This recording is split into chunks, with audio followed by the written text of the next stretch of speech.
Hey guys, you are welcome to today's video. My name is Eunice, and just as the title says, my experience at the Polish embassy. So I'm going to just you the whole thing, from how I started, my struggles until when I got a date, and then also what tips you can learn, the things you can learn from my journey, so that probably you make better moves. You don't make the mistakes that I did. If you're still, uh, struggling to get a date, this video would be something that you can easily watch and learn from my experience, so that you don't lose hope. If you've gotten a date already and waiting to go to the embassy, this video still would be helpful to you. Well, after I received my documents from Poland, my work permit, my letter of accommodation, and all those other documents, it was now time for me to book an appointment. But the system by that time was not easy. Just as it's not easy to get a date right now, it wasn't also easy with the old system. I think the student visa still uses the same system. So at that moment, you would get your documents, then try to, like, they would say appointments will be available on such and such a date, let me say on Tuesday at 12 noon. So by that time you're supposed to be online to keep trying. I would try, and every date you pick, they would be to say already taken, already taken. People would be so fast at getting those dates. So until someone advised me to actually use the help of many people. So at that point I had to use the help of my siblings, some other relatives of mine, and then friends. Everyone came together. Others had phones, others had laptops, and they kept trying until finally I got a date. Whew.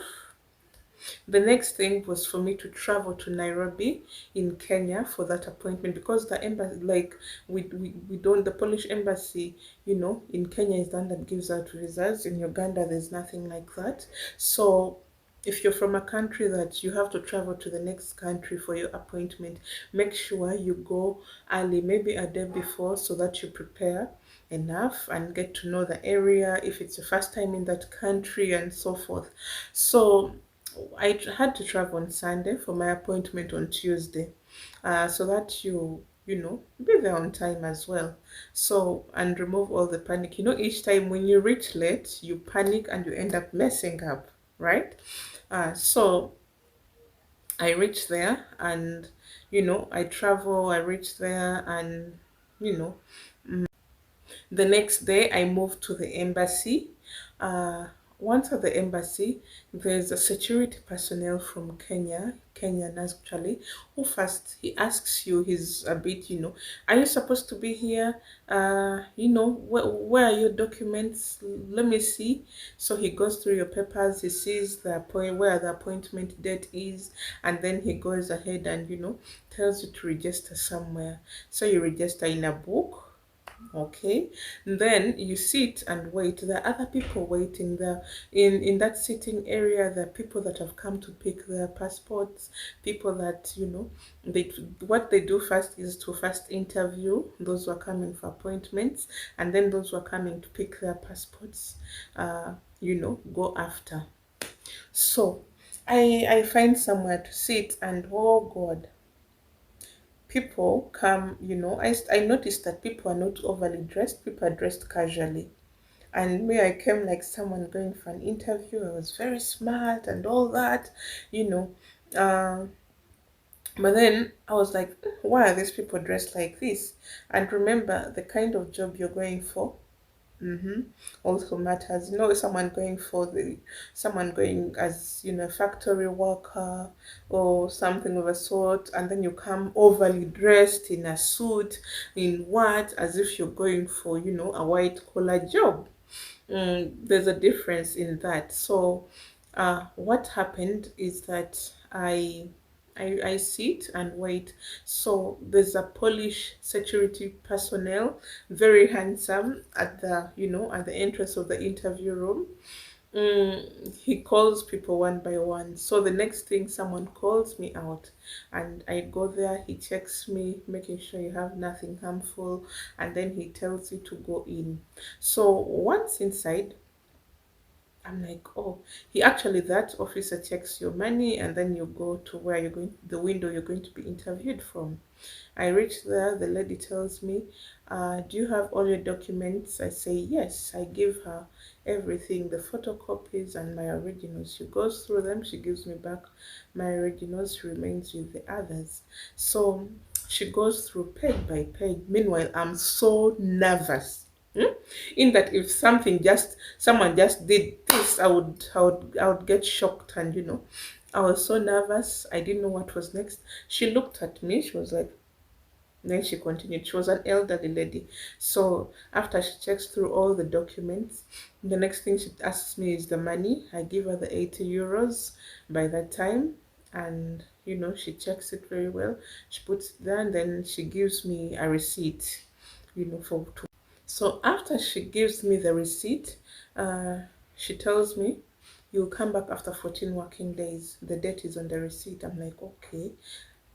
I almost asked her, am I not going to be interviewed? I thought I'm supposed to enter in a certain room, sit somewhere. No, I just stood at that window, and that was it. So I come out all tensed, but then a bit relaxed now, because I had watched, some videos, and people would be like, sometimes you're interviewed, you're not interviewed. So, but it would do you good to actually go through all those interview questions possible, and work on yourself, be prepared. So after that, that experience, I came back home, uh, to Uganda, and then 2 weeks passed. Someone was supposed to I was supposed to go back for my passport, but I felt like the journey, it's first of all very long, and then the fact that I'm just going to pick my, passport and all that. So what I did, I used someone that is in Nairobi to help me pick my passport at the embassy. And this person helped me and gave it to another Ugandan that was coming back to Uganda after the appointment, and that person dropped the passport to me. And in that passport, actually, the first news the person told me was that your visa has been rejected. I was so devastated. I felt like crying. I felt my whole world was crumbling. It was hell by that time. So, and this person told me, I don't think you should appeal. And I'm like, why? And then he said they are changing the system. Because this person, I think, knew much about this embassy and told me, since the system is changing, wait for when it changes into the new system, and then you can try to apply again. But right now, don't appeal. So I'm like, okay.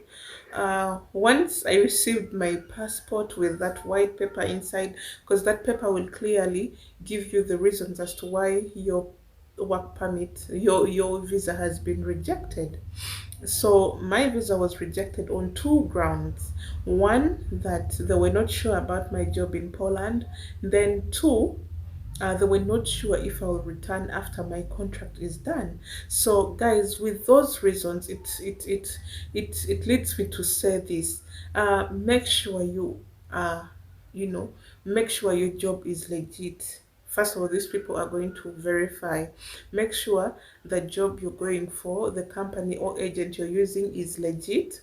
And then also make sure you have enough reason or to show ties to show that you will return after your contract is done. Okay, so you have to work on that. You have to write a strong motivational letter, something that will motivate someone to actually give you this visa. Okay, so what you do is to tell these people, I will return after my contract is done. Okay, give strong reasons why you're going to return. So I looked at that, and I'm like, okay, when the new system comes in place, I will make things better. So at that time, I wait, and the new system actually comes after like a month or two. I go ahead and try it out, because I always believe in doing things by myself. Like, you end up not spending much, you spend less if you follow everything I post about the like about Poland, booking appointment, this and this, all the tips I have shared on this page. You will actually find that you can do all these things by yourself without, an agent or someone, a third party helping you. So after, when the new system came in place, what is currently there, what we are using currently, um, I go ahead and, first of all, you send in your documents to be verified. They send you a notification you've been verified, and they give you a link to fill in your form. Da, da, da. All that is on the what, on some other posts. So I go ahead and fill my work permit is actually verified, and they tell me to go ahead and fill in the visa application form, which I do. And I have to go, I go into the pool to wait. Finally, after I think I got a date after like 3 weeks. Yes, constant, like 3 weeks. That's when I got a date, and I prepared for the embassy. I reached the embassy, followed, I traveled the same way and everything, followed everything. And now, while they are waiting for my turn to get into the interview room, my name is called out. I reach there, and the Polish security personnel, this time it was a different guy, but also still handsome, tall, and all that. So this man checks everything. This time he asked me for the euros. I give it to him, 80 euros still. He checks it, and guess what? One of the notes was not well. It had a bit of slight tear. And this guy tells me, we are not accepting this money, madam. Like, politely, he was so polite. He tells me, I have this note changed. You guys, you should see my reaction at that moment. So I was like, where, how, where am I going to do this change? Like, I don't know Kenya. Like, I've not moved to Nairobi that much. Where, I even asked him, where am I going to change? Like, you're asking him, where am I going? I asked him, where am I going to change it from? Because I am new in this country. Like, I don't know places. And then he tells me, you go to the village mall, not so far from the embassy. It's called the village mall. Make sure you're back within an hour. Guys, and they gave me back all my documents. So meaning, if I was out, if I was to delay, they were going to chase me. So I was with my sister. We walked very fast to the village mall. It's not so far from there. I reached there. There's, forex bureau there. I tell them, because the notes I had, the euros I had gotten them from Uganda, and since the previous time they didn't check them, so they, or maybe they checked and they were okay, and this time I was unlucky. I didn't even know what I was doing. I was walking, but I didn't know what was going through my mind was this. So we go, and they give me the correct note. I pay for it. I discard the other. I leave it with them. And then at that point, I come back. I had, my appointment went smoothly and everything was okay. So if you're going to the embassy, make sure you check all the notes very well, because you will be disorganized once you find that they're telling you to go back and change one of the notes. It will be something bad. So that was it. So once I get into the room, this time it was a younger lady. She asks me for the documents. Like, I was a bit more confident this time around. She checks my documents, go through everything page by page. And then she asks me a few questions. She asked me, what are you going to do in Poland? I had to explain. I told her I'm going to work. She's like, what kind of job are you going to do? Like, these people have everything, but they want you to tell them. I tell her I'm going to work as I'm going as a factory worker in this and this company. She even asked what company. You have to master the name of everything, your company and everything, the work you're going to do. Make sure all that is in your head. And then she's like, do you have experience in this kind of job? I tell her, definitely I do. And then she asks me, have you done this kind of work before? I tell her yes, and I had a CV, and from my CV and then some other documents. Then she's like, she also goes like, will you return to your country after your contract is done? And I'm like, yes, obviously I'm going to return because of these ABCD reasons. And she's like, okay, your interview is done. She gives me a receipt. It's a receipt showing that I'll return on such and such a date. To pick my passport. I do that, and I leave the embassy. So I just wanted to share this experience with you so that you know what to do, the mistakes I did, things to look out for, and all that. If please, this video has been interesting for you and you loved it, like it, go ahead and leave a comment about where you've reached. Are you going to the embassy, or you're still struggling to get a date? Please write it down in the comment section and share this video. Subscribe to this channel.